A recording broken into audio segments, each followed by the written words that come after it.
ഇടയ്ക്കിടെ ഉണ്ടാകുന്ന സ്നേഹപ്രകടനമാണ് നിങ്ങളെ ബന്ധത്തിൽ പിടിച്ചു നിർത്തുന്നതെങ്കിൽ ചില കാര്യങ്ങൾ ശ്രദ്ധിക്കുക. തുടക്കത്തിലെ ആവേശം പല ബന്ധങ്ങളിലും ഉണ്ടാവുകയില്ല എന്നത് വാസ്തവം തന്നെ.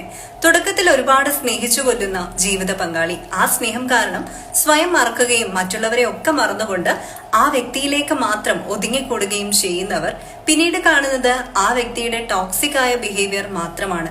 സഹാനുഭൂതിയും അനുകമ്പയും ഒന്നുമില്ലാതെ പെരുമാറുന്ന ഒരു പങ്കാളിയെ മാത്രമാണ് എങ്കിൽ നിങ്ങൾ ആദ്യം കണ്ട സ്നേഹപ്രകടനങ്ങളെല്ലാം ലവ് ബോംബിങ്ങിന്റെ ഭാഗമാകാം. അതായത് നിങ്ങളുടെ ജീവിത പങ്കാളി നാർസിസ്റ്റ് ആകാനുള്ള സാധ്യത ഏറെയാണ്. ഇനി ഈ ബന്ധം നമുക്ക് ഒട്ടും ഓക്കെ അല്ല എന്ന് മനസ്സിലാക്കി അതിൽ നിന്നൊന്ന് ഇറങ്ങാൻ ശ്രമിച്ചാൽ ഹൂവറിംഗ് എന്ന തന്ത്രവുമായി അവർ വരും. അടുത്ത സ്നേഹപ്രകടനമാണത്. നമ്മെ തിരിച്ചു പിടിക്കാനും ഈ ബന്ധം അതേപടി നിലനിർത്തിക്കൊണ്ടു പോകാനുമാണ് അവർ ആഗ്രഹിക്കുന്നത്. അതൊരിക്കലും ഒരു സ്നേഹമല്ല. ശങ്കരൻ വീണ്ടും തെങ്ങിൽ തന്നെ എന്ന അവസ്ഥ തന്നെയാണ് നിങ്ങൾക്ക് ഉണ്ടാകുന്നത്, നിങ്ങളെ കാത്തിരിക്കുന്നത്. അത് തിരിച്ചറിയുക. ലവ് ബോംബിംഗ്, ഹൂവറിംഗ് എന്നിങ്ങനെയുള്ള തരത്തിലുള്ള ഇടയ്ക്കിടെ ഉണ്ടാകുന്ന സ്നേഹപ്രകടനങ്ങൾ കാരണം മാത്രമാണ് ആ ബന്ധത്തിൽ നിൽക്കുന്നതെങ്കിൽ നിങ്ങൾ വല്ലാത്തൊരു കുഴിയിൽ വീണ് കിടക്കുകയാണ് എന്ന് പറയേണ്ടി വരും.